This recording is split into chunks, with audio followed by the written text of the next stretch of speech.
In this tutorial I'm going to show you how to make this quilted scissor keeper, and it'll hold 2 pairs of scissors and it's bespoke for the size and the shape of the scissors that you're using. So when I open this up you'll see that it's a heart shape.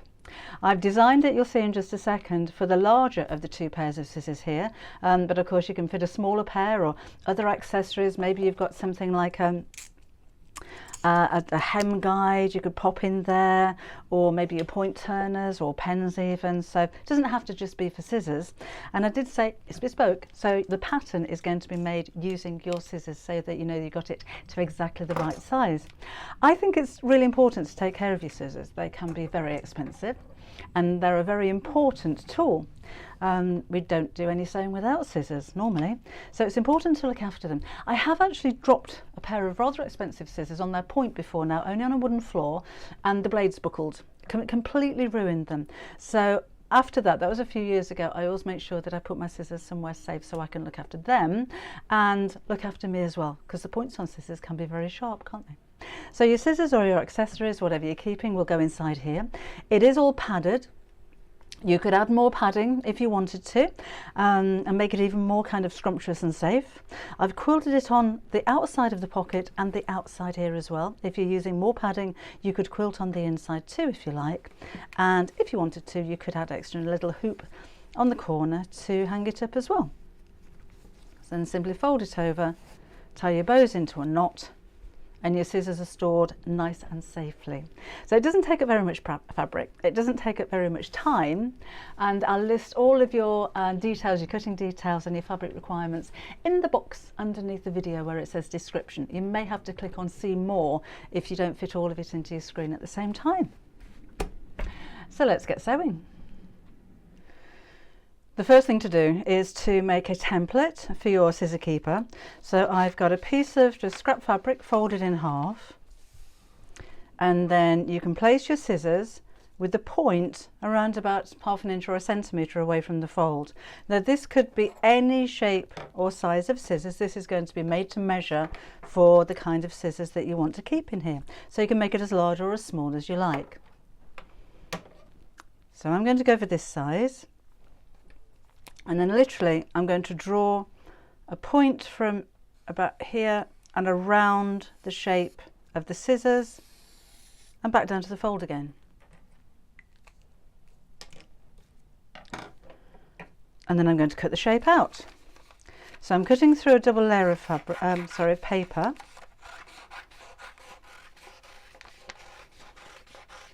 I think my point here might be a little bit deep, so I'm just going to bring that higher, so that when I open it up I've got a heart shape, and it's a heart shape that will easily fit my scissors. I can fit 2 pairs of scissors in here, one on each side. So cut this out in paper first of all, because then if you feel that you need to make it bigger or you need to make it smaller, or like with mine you thought that the V shape would be a little bit too low, then you can always alter it and change it. But when you're happy with the heart shape and you place your scissors over the top and they're going to fit, then we can use that to then cut out the fabric pieces. So I'm using my blue fabric as the main part, and I've already fused some H640 onto the wrong side of one piece of this. I think it's quite nice to have some padding of some sort. You could use a foam if you wanted to. This is really easily an H640, it could be H630, or any kind of wadding. H20 batting would be absolutely fine as well, but it's nice to have some kind of padding in there, because invariably you've got sharp points on your scissors, so you want to make them nice and cushioned inside there. So because I've got the H640 on the back already, normally I'd fold the fabric in half and cut around like I did with the paper, but this time I'm just going to draw, and I'm only using a Sharpie pen, around the edge of the pattern like so. It doesn't matter if it's a Sharpie or a felt pen or anything that you can get, that you can see the mark on there, because you're not going to see any of this when we cut it out. Oh, so I've got the front and the back. The backing fabric I don't have any wadding on. You could do that if you wanted to make it extra padded. And let's just cut around the shape.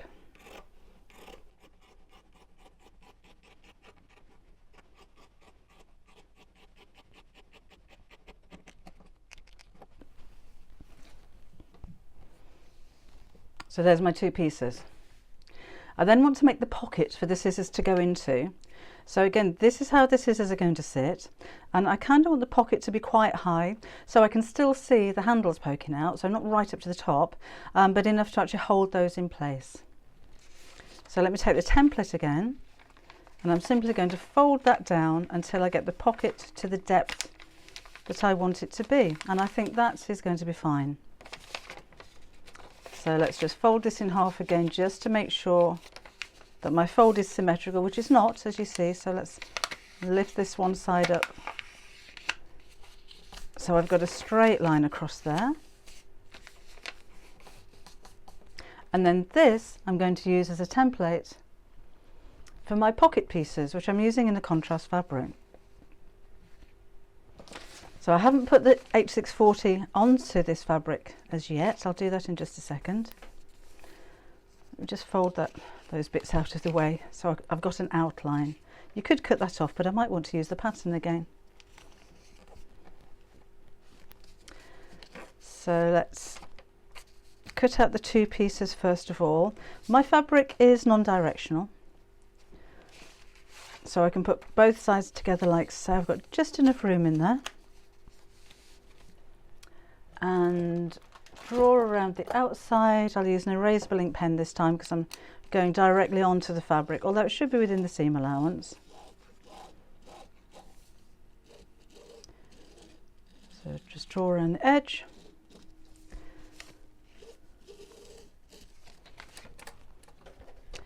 And then we'll cut this shape out.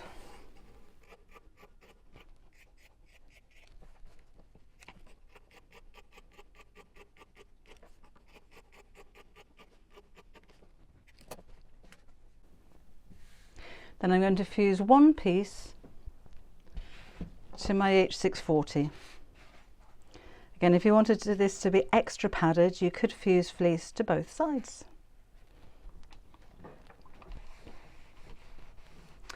So I'm just going over the centre first just to attach it, because I don't want to touch the fusible side of the fleece with my iron, because it'll stick to the bottom of the iron.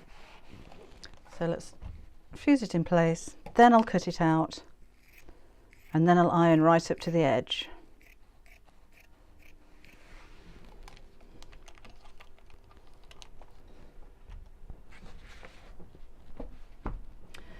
So this is what my scissor keeper is going to look like. So there's the outside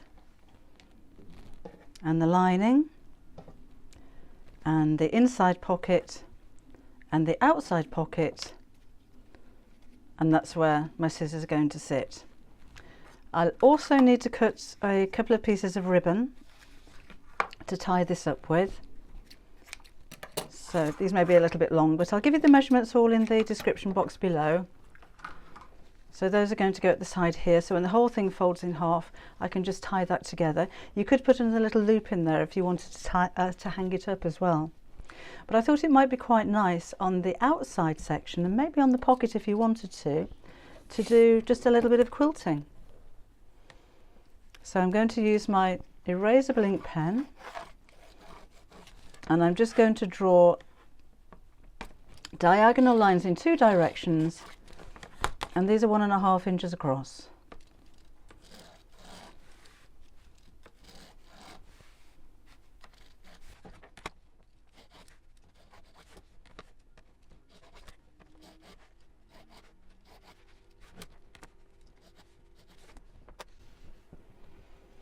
And then I'm going to sew across all of these lines.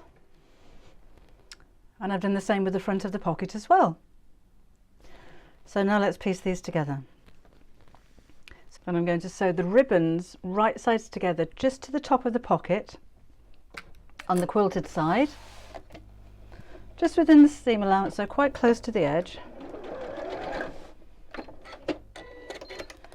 And the same with the second ribbon on the opposite side, again facing inwards, just across the edge.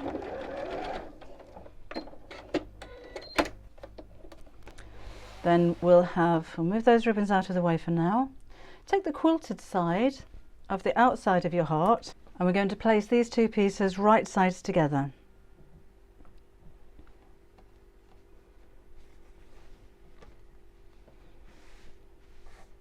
So just pop a few pins in here.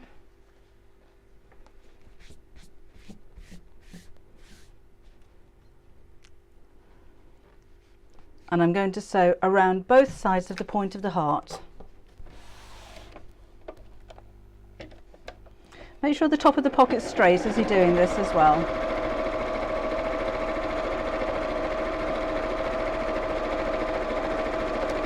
So we'll start with the needle down at the bottom, turn around and come back up. Don't worry if some of the wadding or the fabric seems to be shifting a little bit. That sometimes happens when you're sewing through lots of layers of fabric, but that's absolutely fine. Take the pins out. And I'm just going to push the ribbons inside the pocket to keep them out of the way. Then we'll take the lining section and place this right size down over the top. Again, line up my edges. Few pins to hold it.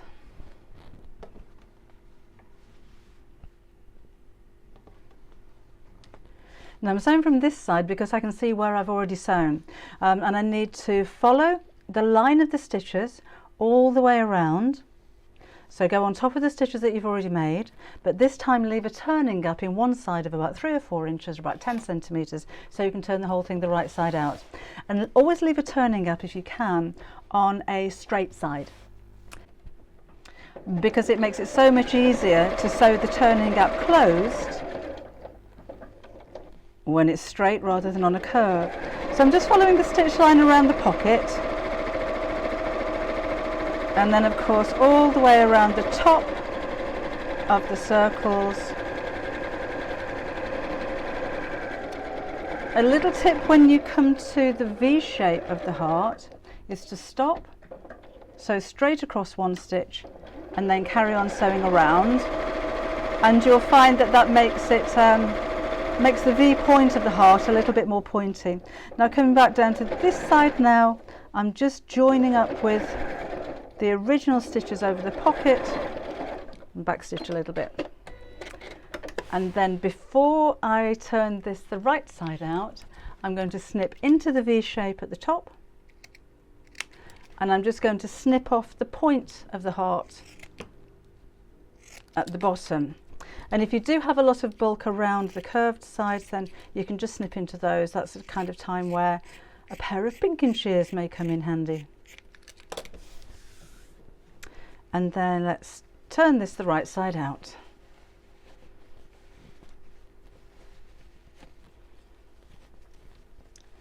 Okay, now inside here will be my turning gap. Let's just pull all this through, and that should be on the inside of your pocket.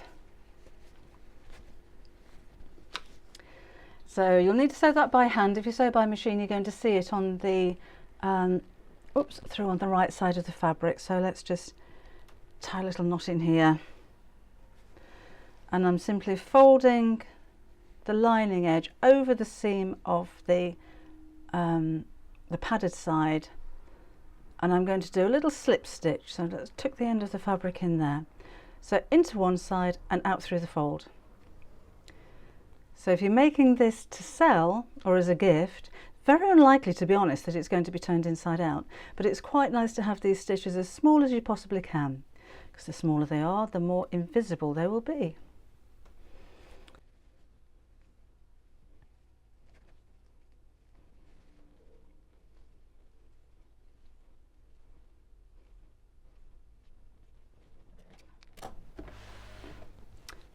And then we'll turn the whole thing through again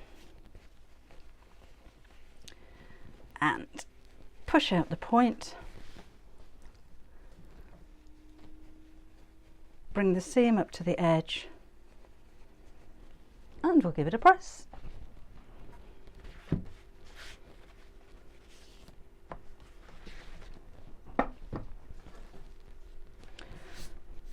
Now I'm just going to top stitch around the top here to make it neat.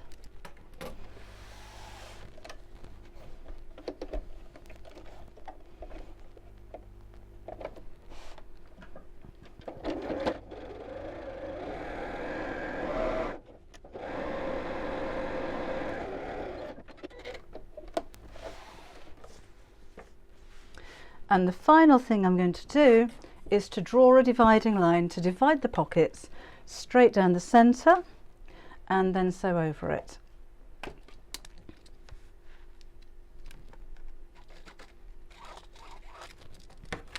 And that not only creates the pockets, but it also makes like a little hinge, so the whole thing will fold in half nice and easily afterwards.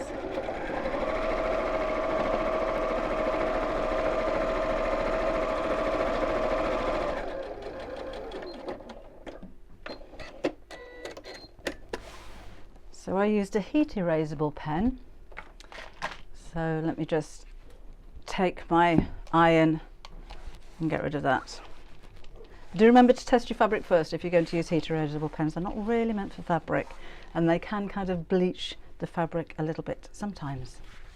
And there, I'm finished. So input my scissors. I can have my fabric scissors in one side, my paper scissors in the opposite side, and then simply fold that in half and tie it into a bow.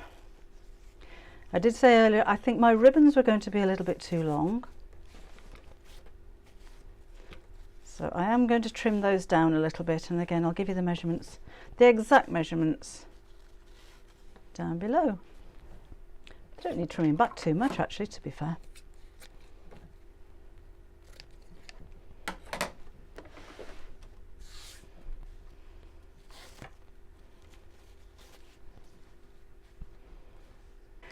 So I hope you've enjoyed the tutorial, and I hope it's one of those projects actually that you find useful to make, something that you can use yourself, that you can make in the same fabric as any other accessories that you've been making in your sewing room, or what a perfect gift idea if you're giving the gift of maybe a pair of scissors to somebody you know who sews for Christmas or birthday times.